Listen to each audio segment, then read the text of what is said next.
சிலர் ஆசைக்கும் தேவைக்கும் வாழ்வுக்கும் வசதிக்கும் ஊரார் கால் பிடிப்பார்.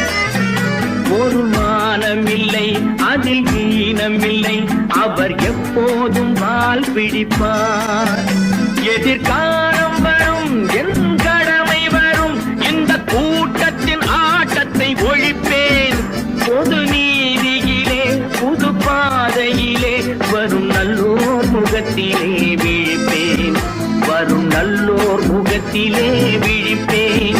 நான் ஆணையிட்டால் அது நடந்து விட்டால் இங்கு ஏழைகள் வேதனைப்பட மாட்டார். உயிர் உள்ளவரை ஒரு துன்பமில்லை, அவர் கண்ணீர் கடலிலே விழமாட்டார். அவர் கண்ணீர் கடலிலே